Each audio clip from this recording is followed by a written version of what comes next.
ഞാൻ ഇന്ന് തയ്യാറാക്കാൻ പോകുന്നത് കുക്കറിലൊരു ജീരക കഞ്ഞിയാണ്. അതെങ്ങനെ തയ്യാറാക്കുന്നത് നോക്കാം. ഞാൻ എടുത്തിരിക്കുന്നത് ചെറിയ അരി, കഞ്ഞി വെക്കുന്ന ചെറിയ അരിയാണ് എടുത്തത്. 1 കപ്പ് അരിയാണ് എടുത്തത്. അത് കുക്കറിലിട്ട് നന്നായിട്ട് വൃത്തിയാക്കി കഴുകുക. 2 or 3 തവണ വെള്ളം ക്ലിയർ ആകുന്നത് വരെ നന്നായിട്ട് അരി കഴുകിയെടുക്കുക. ഇനി നമ്മൾ കഴുകി വച്ചിരിക്കുന്ന അരിയിലേക്ക് പാകത്തിന് വെള്ളം ഒഴിക്കുകയാണ്.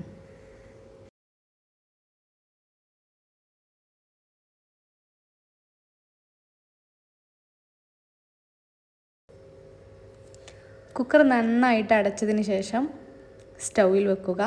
കഞ്ഞി അവിടെ നിന്ന് വേവട്ടെ. അപ്പോഴേക്കും നമ്മൾ കഞ്ഞിയിലേക്കുള്ള അരപ്പ് തയ്യാറാക്കാം.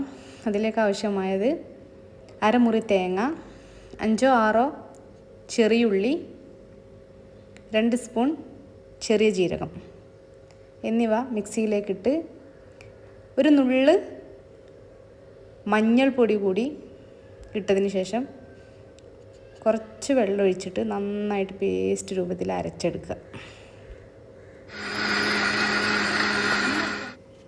തേങ്ങ അരക്കുന്ന സമയം കൊണ്ട് കഞ്ഞി വറവിടാനുള്ള ചെറിയ ഉള്ളി അരിഞ്ഞെടുക്കാം. 3 വിസിലാണ് നമ്മൾ കഞ്ഞി വേവാനായിട്ട് എടുത്തിട്ടുള്ളത്. കഞ്ഞി ഇതാ നന്നായിട്ട് വെന്തിട്ടുണ്ട്. ഇനി നമുക്ക് കഞ്ഞിയിലേക്ക് അരച്ച് വെച്ചിരിക്കുന്ന അരപ്പ് കഞ്ഞിയിലേക്ക് ചേർക്കാം.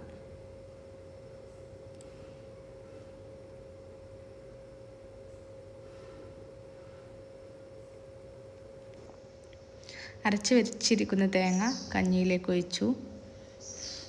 അതിലേക്ക് ശേഷം വെള്ളം കൂടെ ഒഴിച്ച് കൊടുക്കുന്നുണ്ട്.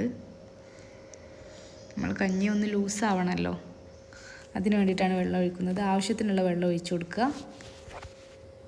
ഇനി നന്നായിട്ട് ഇളക്കി കൊടുക്കുക. നമ്മുടെ അരപ്പ് കഞ്ഞിയുടെ എല്ലാ ഭാഗത്തേക്കും എത്തുന്ന രീതിയിൽ നന്നായിട്ട് ഇളക്കി കൊടുക്കുക. നമുക്ക് ആവശ്യാനുസരണം വെള്ളം ചേർത്ത് കൊടുക്കാവുന്നതാണ്.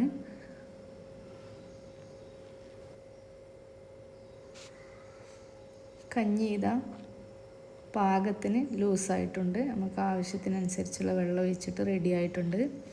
ഇനി ഈ റെഡിയായ കഞ്ഞി ഒന്ന് അടുപ്പിൽ വെച്ചിട്ട് ഒന്ന് തിളക്കുന്നത് വരെ വെയിറ്റ് ചെയ്യാം. ആവശ്യത്തിനുള്ള ഉപ്പിട്ട് കൊടുക്കുക. അതൊന്ന് നന്നായിട്ട് ഇളക്കി കൊടുത്തതിന് ശേഷം ഒന്ന് കഞ്ഞി വല്ലാതെ തിളക്കണ്ട, ഒന്ന് തുള്ളി കൊടുത്താൽ നമുക്ക് കഞ്ഞി വറവിടാം. ഇനി കഞ്ഞി വറവിടാനായിട്ട് 2 സ്പൂൺ മിൽമ നെയ്യാണ് ഞാൻ എടുത്തിട്ടുള്ളത്. ഇനി ആ നെയ്യിലേക്ക് നമ്മൾ നേരത്തെ അരിഞ്ഞു വെച്ചിരിക്കുന്ന ചെറിയ ഉള്ളി ചേർത്ത് നല്ലോണം മൂപ്പാകുന്നത് വരെ ഇളക്കി കൊടുക്കുക. ഉള്ളി നന്നായിട്ട് നെയ്യിൽ കിടന്ന് മൂക്കട്ടെ. മൂത്തിട്ട് നമുക്ക് കഞ്ഞിയിലേക്ക് ഒഴിക്കാം. അങ്ങനെ നമ്മുടെ ജീരക കഞ്ഞി റെഡി ആയിട്ടുണ്ട്. ഇനി നമുക്കത് സെർവ് ചെയ്യാം. അങ്ങനെ നമ്മൾ കഞ്ഞി റെഡി ആയിട്ടുണ്ട്. എല്ലാവർക്കും ഇന്നത്തെ റെസിപ്പി ഇഷ്ടമായിട്ടുണ്ടെങ്കിൽ എല്ലാവരും ലൈക്ക് ചെയ്യുക, ഷെയർ ചെയ്യുക, സബ്സ്ക്രൈബ് ചെയ്യുക. ബായ്.